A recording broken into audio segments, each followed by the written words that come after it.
Another massive episode of Hold All Tickets, and Alex, there are some great runners in Randwick and Flemington this weekend. What do you make of it? Yeah, there is. And I say every year, I'm not going to fall into the same trap again. And you know what? I've done it again. Speaking of falling into the same trap, Adam, how did you go on the quiz? Yeah, I picked up where Brownie left off, but it was a bit challenging against Racing AI. Coming up now, Hold All Tickets. Welcome back to another episode of Hold All Tickets, and at a bit of a different look on the couch this time. No Lammy, no Brown Dog. Brown Dog probably after his win on Observer and his tip last week. I think he's still partying hard a little bit. Out in WA at the moment. But Adam is back for his third successive week on the couch somehow, despite the Rosalind Star early crow in his first appearance. But he did manage to salvage it a little bit with a couple of winning tips last week. How are you going to go for us this week, Adam? You get one wrong and you get slammed for 3 weeks straight. Well, you did call it an absolute walk-in. Yeah, well, I got you a couple of winners last weekend, so I'm back. There we go. Still down about $50 after those 2 winners, but that's all right. And thanks. Alex, fresh off his Europe trip, I mean, no one really wants to ask this, but how the was ultimate it? boys trip. Yeah, it was phenomenal. Avoided the heat wave in Melbourne, which was fantastic. If you want to avoid 40-degree weather, go to London, Milan, Amsterdam, Stockholm, Cologne. It's a great time. Saw Arsenal beat Chelsea 3 times, which was fantastic. That was very enjoyable. But yeah, overall, also saw Arsenal lose to Manchester United. That's all right. But we also beat Inter Milan at the San Siro, which I haven't got a lot of great things to say about Italian cops, so I won't say any more. But the Inter Milan trip was pretty good fun. And Kolsch beer, very good times over in Cologne in one of the traditional beer halls. Talking of, we've added an extra member to the Punters family, haven't we, Adam? We have. A big congratulations to Lammy, who he and his wife had their child over the weekend. So he won't be here for a while as he's home looking after the family. I heard he said his first words already. What were they? Speed map. He pulled out the speed map already. And also brownie shit at the quiz. I think it was quickly followed up by that. Yep. But there's been a big couple of weeks in the sporting world, actually, over the last week and in the coming weeks, especially with Live Golf is starting up this weekend. Obviously, it's going to be a lot of sport surrounding Adelaide, including racing with the Adelaide Cup coming up. Obviously, Live Golf is an exciting event. We got John Ram, the current favourite, but then that's a great lead into the Adelaide Cup and then the gather round with the footy. Well, Melbourne's had its summer of sport and that's coming to a bit of an end. And now we shift to Adelaide where you get basically 6 weeks of pretty solid sport. So everyone in South Australia is pretty happy. And the Godolphin runners, they were impressive last week, weren't they, as well? You got Observer, Tempted, Tom Kitten, all impressive. What did you make of some of the runners, lads? Well, first things first, Brownie and I both gave you the tip on Observer. Did you back it? Yeah, so shame on you. Maybe shame on you. Which was your favourite race? I enjoyed Tom because I just love Tom. He was a bit of a nutcase last preparation, got up to a bit of mischief in the barriers and nothing ever went right for him. But sort of this time last year, he was the All-Star Mile winner. And it just looks like, they've had their first preparation with the Freedmans after he left James Cummings. But I just love the way that he attacked the line. Hard not to be impressed with the Observer. What did he beat though? So he's going to be hard to beat in the Australian Guineas in a couple of weeks though. Yeah. But as we said, I couldn't believe Observer went in at $4.80 in the end. Derby winner first up is understandable. Yeah, I just thought it drifted a bit too much. So I was pretty happy to get my $5 with a bit of a power play on there. But it was a good run from all three. It also does go to show, take luck out of the equation with good horses. Go forward. Just go forward, stay out of the slow one's way and just keep building. If you get beaten, you get beaten. Yeah. Especially if Adam mentioned you do find some value there where perhaps with a great horse, you're not going to get that value most of the time. Yeah, you're not going to get that price for a long time with Observer. Yeah, exactly. And in a bit of shock news this week, She's Alibi out of the Australian Guineas. Yeah, Peter Moody put up on X on Tuesday morning after She's an Alibi had a gallop that he wasn't entirely happy or felt that she was ready to go to the races. A big filly that still has a fair bit of condition on her, and he felt like, well, maybe not ready to go to the races this week. And the beauty with the Australian Guineas only being 2 weeks away is, well, we complain about the racing calendar all the time and we have the same race in the same state on the same day. The Randwick Guineas is later than the Australian Guineas this year. So Group 1, 1,600 metre at a big track, well, she's gone clockwise before, so, no real issue going to Randwick and running in the Randwick Guineas there. So if she wants to knock off a Group 1, the Australian Guineas would probably have been a little bit weaker than the Randwick version, given, the colts that Chris Waller and Godolphin have in Sydney. But she gets to run first up next weekend at Caulfield, and then go to Sydney off the back of that. So she still gets to knock off a Group 1 Guineas, hopefully. Yeah, still going to feature in the Group 2s, the new plan for next week, obviously, in the Monasco Stakes, and then like you mentioned. And then there's a lot of races for her in Sydney. She can run in the Coolmore Classic, which is a 1,500 metre Group 1 at Rose Hill. It's a handicap. And then depending what you do there, you got the Queen of the Turf, another Group 1 mile at Randwick, and 3-year-olds do have a good record in that. So there's plenty of options for her. She could even nick over to Adelaide if she looks like she's going to run over 2,000. You've got the Australasian Oaks there as well. So there's plenty of options for a filly like her. Our racing nerd is back. He's back. Of course, you're going to get bored, obviously, with Alex talking. He just keeps on yapping. He's good, though. Yeah, he's good, though. Which race do you think She's Alibi had the better chance in? Randwick Guineas or the Australian Guineas? The Australian Guineas. We saw how dominant she was at Flemington in the back end of the Spring Carnival last year. I felt like we've seen what she's been able to do here in Melbourne. Traditionally, ratings-wise, the Randwick Guineas is the better race. So obviously, my theory is if I've got a horse, I want to run it in the weakest race possible because I'm more likely to win. Yep. And at the end of the day, it doesn't say weak Australian Guineas or weak Randwick Guineas. It just says Group 1 Australian Guineas next to the tagline, especially when she's probably going to be sold as a breeding proposition. They don't care if it's weak or not, the breeders. It's a Group 1 winner. So Flemington, we know how good she is there, and we don't have to travel to Sydney. We know sometimes when you travel, things can go wrong, but she's got a chance anyway in Randwick. Yep. For sure. And to finish up the racing news, the racing circle, lads, there's been a bit of controversy. You guys have a lot of opinion on this. The J-Max suspension, what do we think about the whipping rule in general? Well, it's unusual that Alex and I would have an opinion, but we will go through it. And look, I backed Fireball, so I'm happy it won. But this whip rule has got some real challenges to it. So when we're looking at it now, he's been given on the appeal last night, he's got a 6-metre suspension, 6-day suspension. With a $40,000 fine. Yeah, so it went from 10 and 20 to 6 and 40. Now, being a Kiwi, I'm sure he's spewing about the extra 20 grand. Yeah. But he gets a chance to make it up. Yeah. My thing here is the inconsistency of this rule is starting to bug me. Yeah. If you go back last year, and apologies, I do forget the race that it was in, we had a second versus first protest because the jockey behind it saw that it was overwhipped. That then ended up with second becoming first and first dropping to second. Yeah, right? but the margin was like this. And it was like that. Which is fine, right? But consistency would say that if that's where we are and the penalty is now you lose the race and you drop into second, but in some instances the whipping rule just sits there and we find some jockeys, it's not consistent in how it's applied. Do you think they would have done that if that race was a Group 1, not at a random benchmark race at Flemington? No, I don't. And that's the problem. It's got to be consistent all the way through. Let's also not forget that Damien Lane got a suspension and a fine when Treasure of the Moment. He went over the whip. Can't remember the amount, but he got a $20,000 fine as well as the suspension. But the problem is as J-Max lawyer said yesterday, well, you find a jockey $220 somewhere, but you find J-Max 20, which, well, they're finding a percentage of his riding fee, that's right. which I understand. So you can't really say it's apples to apples as far as, the monetary value, because that jockey may have picked up $220 anyway for that ride.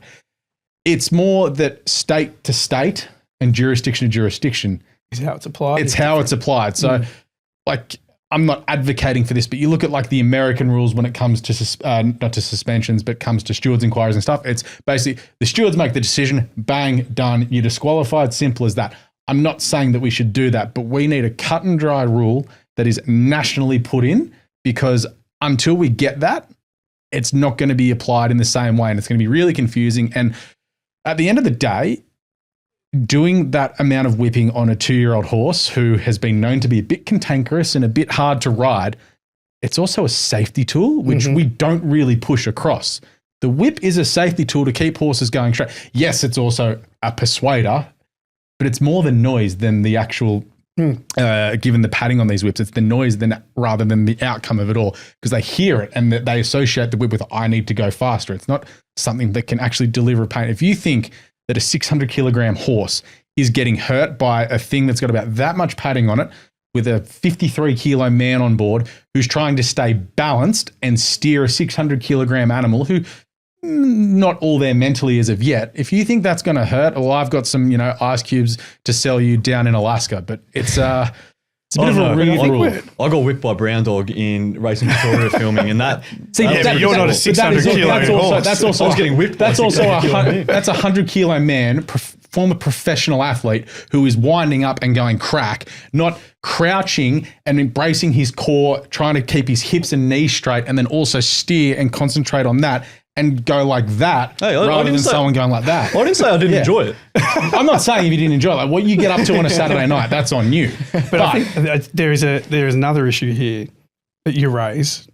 Imagine if we only had a Australian Nope, not getting into overlord that could put the rules in place and adjudicate them for us. And tell you what, I'd do a great job as the overlord. Yeah, that's right. I'd save the industry a lot of money like that. Yeah, because like you take the JMac piece out of this, I just think the application of the rule and the rule itself needs to be addressed. And that's going to be the hardest part because we can never get all PRAs to agree. And that's where it's starting to come undone. But, credit to JMac. He did well. It was a great ride on Fireball. Got over the line in the end. He's not the first jockey to do it. He's not going to be the last jockey to do it. But let's get some consistency in how we apply it. Do you not think the owners who have just picked up 2 million clams would be like, yeah, we'll cover you fine, no stress? Yeah, but you're right. If it had been that much of a margin, then... There's no whip protest in Sydney, though. No, that's right. So then it's another rule that's different to the other states. So this is what I mean. The application of the rule is the biggest problem right now. Yep, definitely looks like a lot needs to change on that rule or at least be clarified up. But let's look ahead to this week's racing. There's a lot of great runners this week, including Tentaris in the Black Caviar Lightning Stakes. Flemington Race 8, the Group 1 over 1,000 metres. We've got Tentaris, $2.30, Giga Kick, $4.60, Barraquil, $6.50, Baywalk, $8, My Gladiola, $9.50, and double figure odds for the rest of the field. Now, did you study how to say Baywalk? Oh, that's well done. I've got the accent. I can get it over the line. But Alex, you're slightly overrating this field, whereas Adam, you're sort of a little bit the opposite. Tell me why. I think people saying that this is like a great race and a great Lightning, it's not. It's a good Lightning. You've got, there's Group 1 winners throughout the field, don't get me wrong. But I'm looking for, we're looking at you go back through the years and have a look at some of the prime fields that was small and select that did race in this race. Yeah, Giga Kick, Everest champion, won the champion sprint. Okay, yep, Tentaris, Coolmore winner, so he's, the big, fancy, sexy horse that everyone's paying attention to. Baywalk's a Golden Rose winner. Mahuna did win the slipper, let's be honest. Tentaris should have won the slipper if he wasn't injured. He would have won it. It's not great. Like, I think Benedetta's gone. Military Tycoon, My Gladiola hasn't shown to be a Group 1 horse as of yet. And Barraquil, he's like a Group 1.5 horse. Like, yes, he's a Group 1 winner. But if this was at the Valley, I think it'd be a much more interesting race. And I think Barraquil would be half the price he is if this was at the Valley. I just think, people were sort of frothing at the mouth at the start of the week. Like, let's pump the brakes. Like, this is a good race, not a great race. Yep. Do we think that anyone can get over Tentaris? Mate, that's spoken like a true Sydney sider. I think it's actually a pretty good race. Like, you look across the board, I think the punters like to see Tentaris coming back. Yep. So that's a big tick. Mahuna coming down, Giga Kick coming in. I mean, they're 3 pretty quality horses, and I actually think it's a pretty good race. Yeah, you're right. It's not good. It's not great. It's not elite, but it's damn good. Yeah. At this time of year, this is the field you want to see. Problem is half the horses that could be running this race are running in Sydney this weekend. It's what happens when you've got similar races. Let's not go down that path. That's a whole other problem all over again. Like if Lady Shenandoah was here and a couple of others, it'd be great, but I get that they've got to split them up. Let's just say Australian Racing Overlord would be helpful. Yeah. Well, how do you see this G1 playing out? Looking at the speed map, there's no sort of out and out 1,000-meter flying machine. So they're going to bunch up as they sort of usually do down the straight with Mahuna, Baywalk, and probably Barraquil and Military Tycoon sort of rolling forward. Tentaris, we know what he's going to do. He's going to want to get that smother run in behind them. I think drawing inside My Gladiola is great because he'll just go, great, I'll just park on her backside. Giga Kick inside him. So D-Lane is probably going to get to that outside part of the track first.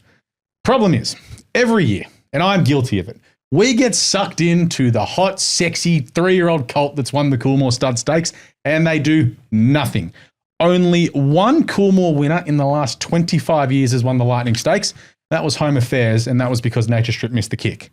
So don't get sucked in, but you know what? I'm getting sucked in. Tentaris was 13 and a half lengths faster than standard for his last 600 when winning the Coolmore as well. Obviously, you can't compare his time to Giga Kick's time because it was absolutely pissing down rain at Flemington when Giga Kick won. Let's also note that he would have won the Golden Slipper. He had a setback after winning the Todman, and he killed them in the Todman. Like, Wotan ended up starting one of the favourites there, and he'd given him Winburn in that. So he's got Mahuna covered. He should be a Golden Slipper winner who's won the Coolmore is worth $100 million. He had a setback at the start of the prep as well last time in, so they aborted any Everest campaign. Like, righto, Coolmore, and he killed them. He's getting better and better and better. If he wants to go to Royal Ascot, and set himself up for stud, there's a lot of cash at stake here for this horse and Godolphin. He looks ready to go after 2 cozy jump outs. I just think the upside that he has, and I'm falling into the trap again, and come whatever time the race is on Saturday, 2 minutes after that, did it again. Yep. Can't believe I did it again. Because Giga Kick, we know what he's going to do. Yep.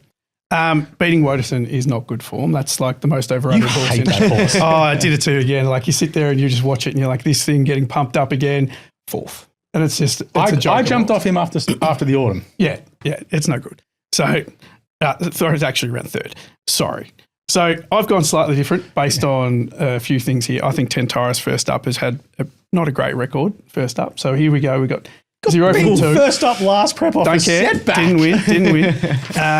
So, I think it's a bit too, I think that 1,000 metres is just going to be a bit too short. I'd take Gig Kick and Tentaris if it was over 1,100, 1,200 metres, but I'd take 1,000 metres. So I'm actually going in with Mahuna here. Good first up record, running at 53.5, which is a great weight. It hasn't been that low for a while, and I like the speed. So I think Mahuna's going to be dragged through the race nicely here.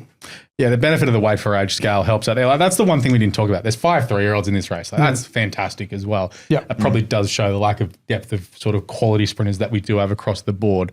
But, Tentaris with 55.5, it's weight for age. Like, I don't pay attention to weights in these races.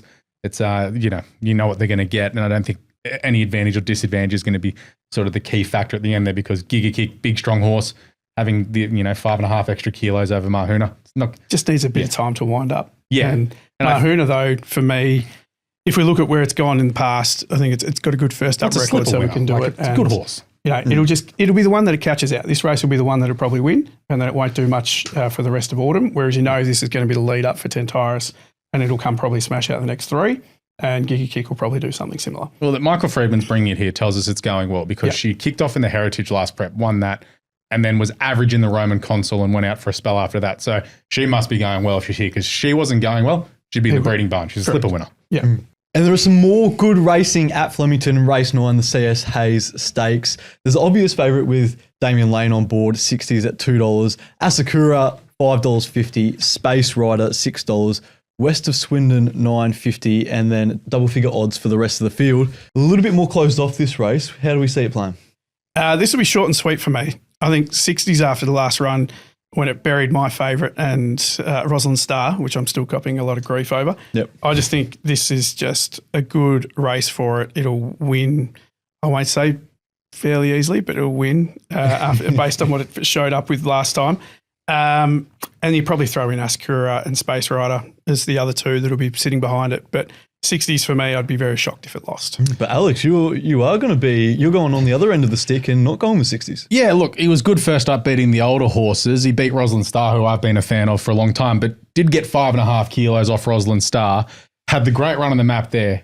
Draws 11. It's not the grand final. He's probably going to go back to last and have to get past all of them. I like Space Rider here for the mighty mix. Was good fresh, had a wide run that day, and he's the map horse from gate 2. Third up run over 1,400 last prep. He was the quickest of the day, last 400, last 200.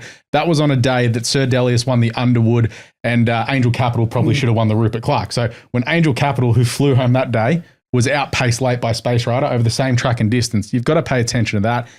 He's the map horse in this race after sitting wide the other day. Draws barrier 2 here. He just needs that little bit of luck. Ethan Brown, man in form at the moment. He's about sort of $6 at the moment and $1.95 the place. He's just a great 1x3 play, because if he gets clear and kicks, 60s might run him down. But if you keep the place on side, you're going to get well paid. I think just pure map reasons, I want to be a Space Rider. Yep. Could it be the jockey of the autumn? Ethan Brown? Well, he can. And then he's off to Hong Kong as well. He's picked up a short-term contract there, so he lobs over there at the end of April till the end of the season, I think. So I reckon he'll hit the ground running over there too. Yep. Absolutely. And we'll finish off the Flemington card with the listed Elms in race 7. Sabaj returns. $3.40, followed just behind by Just a Deal, $3.90. Cafe Millennium, who's been racing well, $5, and Matcha Latte, $6, and then double figure odds for the rest of the field. Alex, how do we see this one running? Look, I love Sabaj. I think I was telling everyone all Cup week last year that he was an absolute certainty on Cup day I think it was like the last race, and then they scratched him and waited till the Saturday. And I just kept saying, this will win, this will win, this will win. And God bless him for winning. He absolutely shat in. Barrier 1, very scary though, first up. I think any other barrier, I'd just be like, this is your chips in best of the day. You can see on the map that he could absolutely get buried 3 pairs to the back on the fence and just be absolutely stuck there with nowhere to go. If he can get out, I think he can win. You look at Exudo, who beat him at Randwick in the Ingham. Synthetic hoof filler, leave me out of that. Matcha Latte, second up, interests me. Nathan Dilmy, of course, used to be the head trainer here in Melbourne for Godolphin. He was the assistant trainer overall, but he ran Crown Lodge there. He's a smart operator. He's placed his horse as well since taking over that stable at Wyong. Provincial Championships winner last prep, and then was good in a Hawkesbury Cup. That's sort of that level here. And then you look at Just the Deal, who was good in a big dance, which is Gringotts and Vivier form. He came from the back that day. No horse made ground that day. But I think Matcha Latte on the map, probably just in front of Sabaj at the moment, but price dependent on Sabaj. If I get $4, I'll be very tempted to chime in. Yep. But Matcha Latte is at the moment, more of your each way play. Yeah, for sure. Adam? Oh, he's back. He knows his stuff, doesn't he? Bring that on. So I think Sabaj is probably the one in this race. I have looked outside of it though and gone Exudo, and that's purely just because its last couple of runs have been fairly strong. Always finishes second to fourth. I think it's going to come back into a bit of form on this time around. Whether it's up to some of these, I'm not sure. But you look at that last 400, its times over the last 400 are pretty impressive. So I'm looking forward to seeing how it goes. I just hate synthetic hoof filler. It means there's something going on with the feet. And it's the old rule, no feet, no horse. You've been loving those early double figure odds runners as well. I do. I like this one each way. Inzudo's each way. Sabaj, if you can get the $4, it'll be pretty good. I reckon we will. Well, that concludes the Flemington card. But now with Group 1 racing returning this weekend, this week's quiz is going to be around some of the Group 1 races coming up in this autumn carnival, starting with this Saturday's Black Caviar Lightning Stakes. Now, look, it's a bit of a low bar with Brownie, so I'm sure you guys can even get a couple of right. I just know not to jump in early. Exactly. Very true. I've got to be honest, I don't like my chances against him. This is going to be a bit of a joke. If it's a whitewash, what's happening is... No, there's no bets on this whatsoever. If it's a 5-0... we got 5. There's 5 questions. Just give me 3. Around 5 races. God. But the thing is as well, like you watch these at home when the show comes out and you're like, oh yeah, I know this. But then the pressure's on when you're actually sitting in here recording it. Like you see people, it's like the easiest answer of all time and you're screaming at the screen. But you don't know the pressure when the lights are on and everyone's around. So Alex with the performance issues. You screwed me last week against Brownie. I had a chance. Against him. God only knows what happens now. Okay, well, let's see how it's going to play out. So we'll start with question 1, and it's around the Black Caviar Lightning Stakes.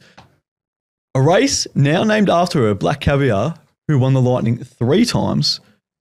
Which famous bridesmaid came second to her? Playlist. Bang, he's chimed in early. He said he doesn't want to go in early, but he's done it and he's gone. He knew I knew that, up. that's why. 100%. Famous bridesmaid to Black Caviar. It's A-list. Now for the second surrounding the All-Star Mile. This will be the 8th running of the All-Star Mile. Name 4 of the previous 7 winners.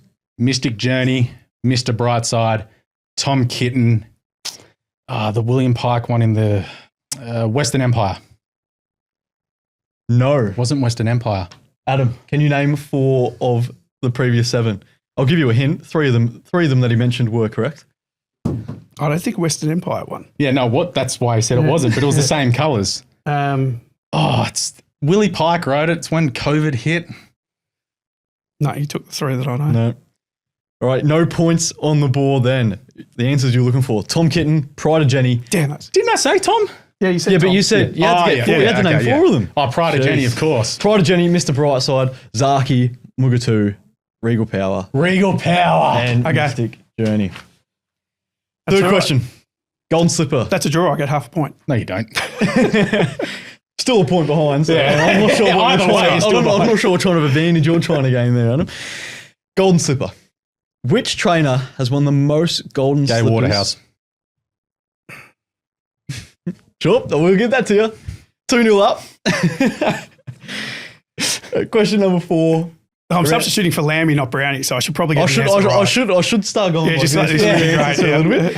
Now for question number 4, Adam. You really need this one to stay alive. Actually, in fact, you need this to at least even draw the quiz. Yeah, thanks for the reminder. Many horses have won the Doncaster multiple times, but which horse was the most recent to do Mr. it? Brightside. Would you shut up? Jesus. There, look, is the final question even necessary? Yeah, let's just do it. Just do it for fun. I'll let it be read all the way out. Yeah. Do it. I want to see Adam's face go really red when it goes 4-0 and he has to do a cheeky little punishment. I know. Can we just get some gaffer tape over his mouth, please? All right, you know what, Alex?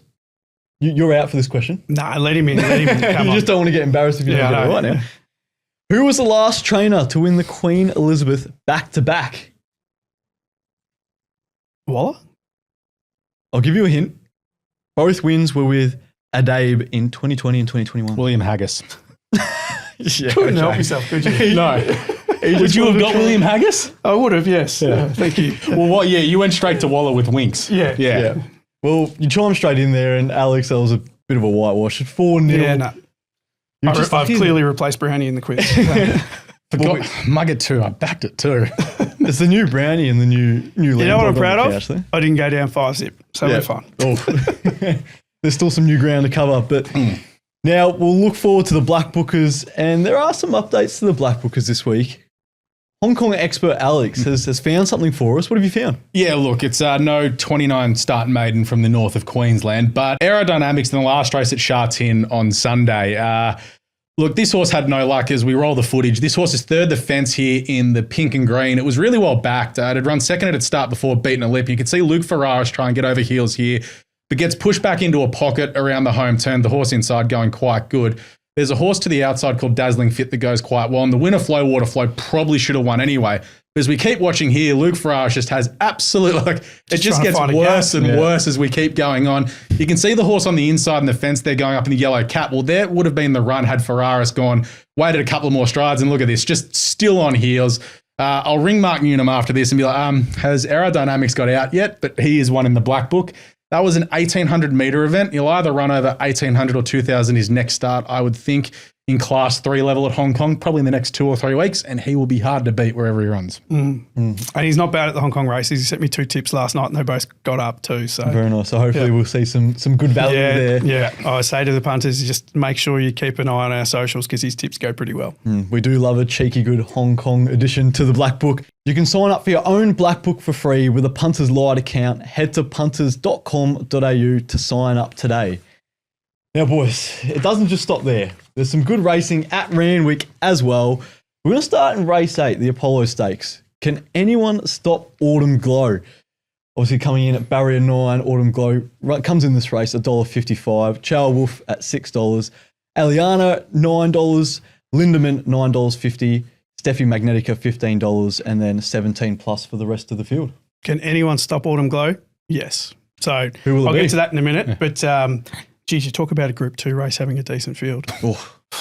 Jesus. How good must Chow Wolf Where's have he been? sit in your ratings? But how good must Chow Wolf have been feeling? He's seen V. Sistina retire. Like, this is great. I'm not good. Oh, my God, there's Autumn Glow.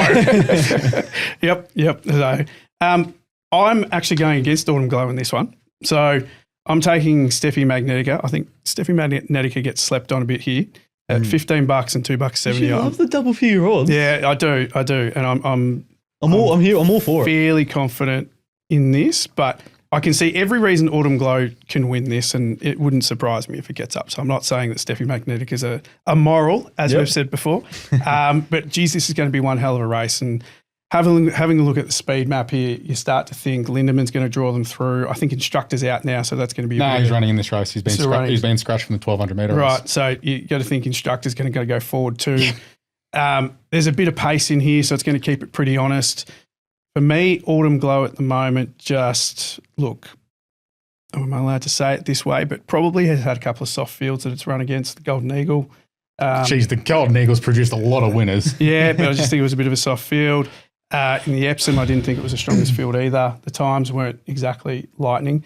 I was having a look at the 1,400 metre times for Steffi and Autumn Glow at Randwick, and both of Steffi's runs were quicker. It's also hard to compare different days to different days. And let's remember how absolutely diabolical that track was on Golden Eagle Day. Like that, all the rain that they'd had during the week was like the third meeting in 3 weeks as well. So, but for me, if Autumn Glow gets up in this and wins by a length or two, that's it, stamp of approval. And I know everyone's stamped it already, and I'm there with it, and I think it's a great horse. But if you can manage to knock off probably Chow Wolf, Steffi Magnetic. She's already knocked off Chow Wolf though. No, but in this race, then I think you got a pretty clear run from here on. Yeah. Right? Are you going with Autumn Glow, Alex? Because if you're playing roulette, have you heard the passion? If you're playing roulette, and it's black 4 times in a row, you're going to keep going black.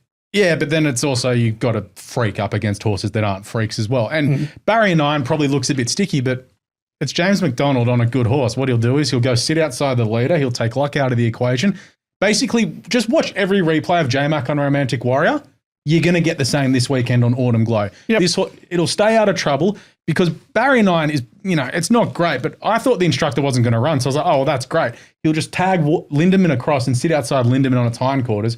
And around the home turn, when Nash goes, come on, Lindemann, let's go, he'll go, yep, sweet, thank you very much. He's just going to do the same. Yeah. Even if this horse is 3 wide and in a rhythm, it is a nice long run to that first turn over 1,400 metres at Randwick.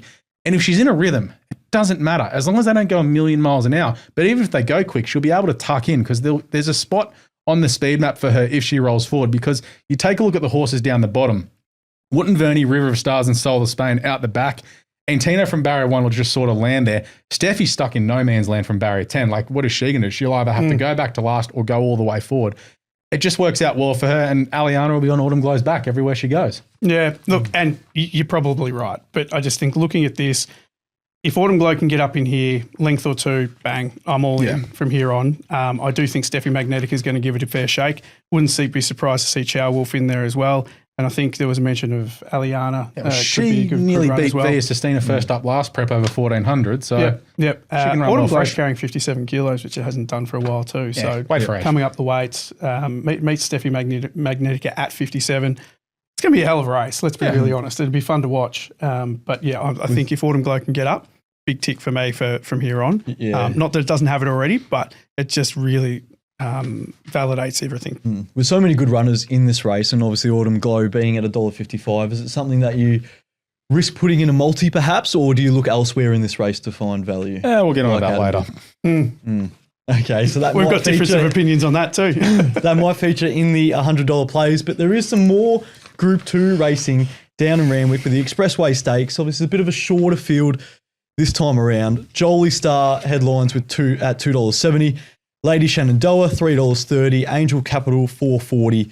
Cabalist, $4.80. Coal Crusher, $15. And the west coast of this race, Hubert Roo, $251. The North Melbourne. You missed the obvious joke there. Hubert Roo, the North Melbourne. No, well, we're just trying to be national. We're national. Yeah, I know, but I'm just saying, it's got Roo in the name. Call it the North Melbourne. Also, I heard Clarko mention the finals word. I know their W team is good, but come on, Clarko, be serious, mate. So who but Roo? What are your thoughts there? I mean, good on him for getting $4,000 for turning up. Shouldn't be in the race, but hey, we get a designated leader because he's a go forward horse. Let it be at the Sapphire Coast last start, which is the Bega Sprint. Obviously, time on a lead up to this race, the Bega Sprint. Look, it's your leader. Calibus and Coal Crusher sort of roll forward. Lady Shenandoah gets a good run from Barrier 1, and then you've got Angel Capital and Joliestar both out the back. Angel Capital is going to need to run past Joliestar to win this. Joliestar has produced her peak rating first up last prep. She's 4 from 6 fresh. Angel Capital, though, 4 from 4 fresh. Needs to be ready to go because second up, he'll be going for a Group 1, probably the Canterbury Stakes. Stud deal on the line here. Big reputation for this horse. Obviously, should have won the Rupert Clark, was great in Everest, and then bumped into Jimmy in the Caulfield 1,400 metre Group 1. So, this is a great race. Of course, J-Mac was always going to stick with Joliestar.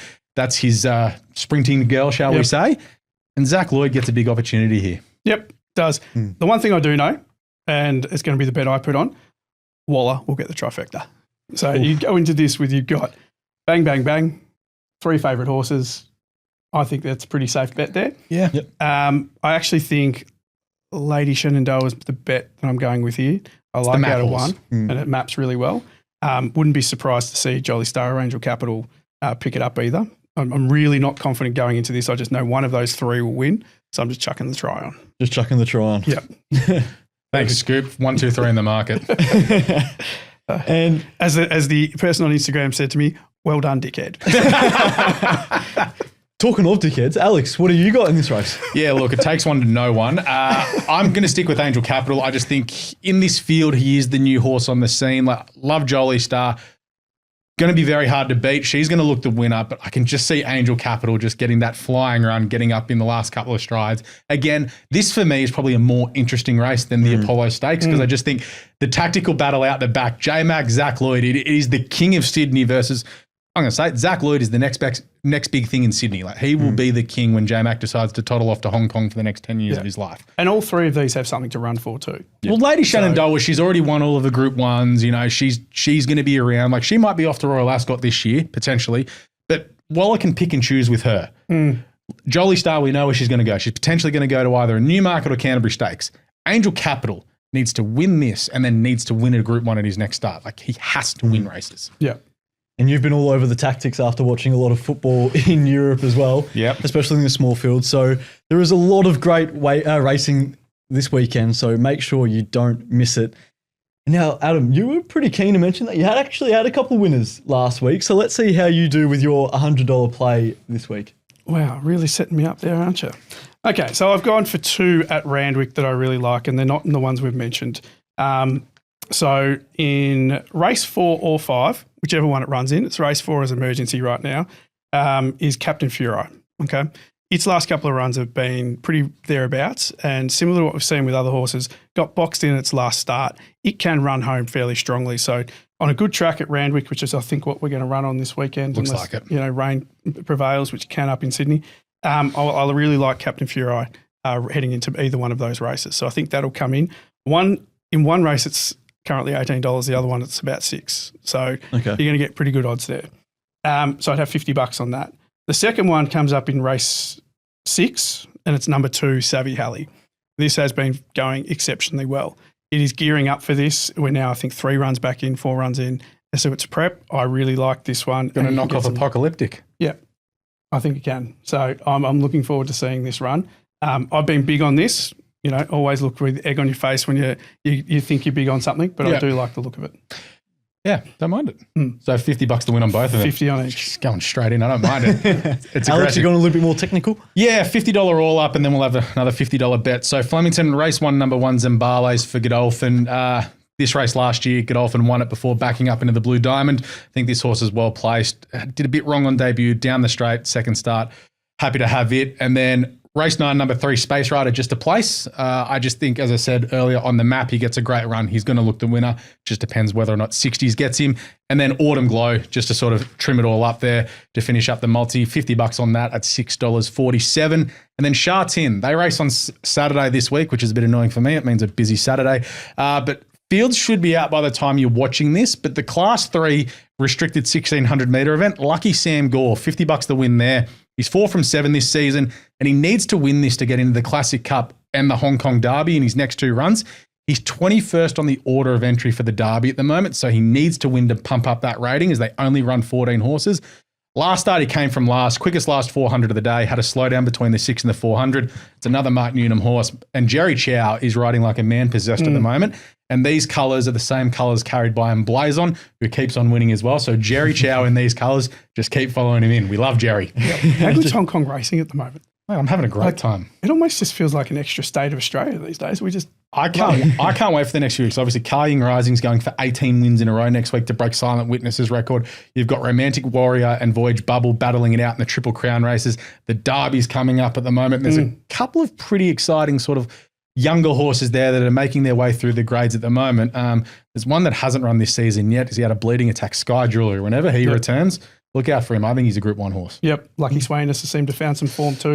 He's running next week. Up after a couple of down years, obviously. Yeah, he'll run second next week to Car Ying Rising again. Yeah. And then a lot of those horses, some of those horses to avoid Car Ying Rising, potentially go to Dubai or Japan. So a lot of good stuff out of Hong Kong at the moment. And the Aussie trainers are doing well. Yeah, Mark Newnham on top, David Hayes second. Of course, Zach leading the premiership. Huey's high up there as well. And as we said, Ethan Brown lobbing over there at the moment. It won't shock me to see him ride 10 or 15 winners in his short time there. Mate, how good is life for Zach Burton over there? Like, he's the king. Best decision he ever made. Yeah, of course. The king of Hong Kong. Yeah. It's good to see a lot of Australian influence in Hong Kong racing, but I also have a couple of little omen bets for you boys as well, and it's surrounding. I've guessed one, I reckon, here Yeah, for sure. I'm looking forward to Because I this. didn't even mention it in the speed map in the CS Hay Stakes, but I reckon I've got it. Okay, what do you think it is? No. It's Valentine's Day, so you should be able to figure it out. Well, it's not running in the CSA stakes. There's two of them, and they're both related to my golf trip over the past weekend. Okay. What, broken foot? Oh, I wish. That's a song by Blue Juice, isn't it? One of which is at Randwick, race 10, number 2, Bunker Hut. Oh, yeah. So obviously, I was in there quite a Spent a bit, bit of and there were a time lot there. of kangaroos in there as well, which is Yeah. pretty cool to see. And Morpheville, race 9, number 9, tap in for par. Obviously, only got a few of those, so Oh, you got a few. you got to make. It's a humble brag, but yeah. Yeah. Any birdies? How have you not chosen romantic encounter on Valentine's Day? No. Mate. Well, Valentine's Day doesn't matter to me. I don't It have to should. worry You're about it. single. But Traffic light party for you Saturday night. speaking of, what racing personality would you want to play a round of golf with? Oh, good question. Surely there's a couple that I would just purely from he's like a brother from another mother, Jason Richardson, Richo. Love to play golf with him. But the Hayes boys too. That'd be fun. yeah. The foursome with the three Hayes boys, you can imagine a few beers being knocked out. I was about to say, how much golf are we playing, or is this like more just the social day out? Because there's sort of differences with. Yeah. with I got what I do. Richo for. We're not very talking about different, quality but- of golf. We're talking about someone who's there for the vibes, and it's like just a great golf trip. Yeah, okay. I reckon Mick Kent Jr. would be good fun. And then you sort of like, everyone would probably think of Bjorn as an obvious answer as well.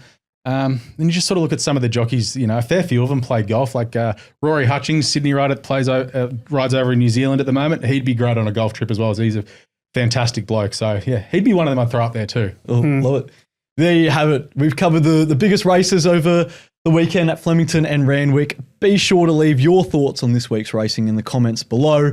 We'll be back next week as well with the return of Brown Dog and special guest Katie McDonald. Enjoy the weekend, punters.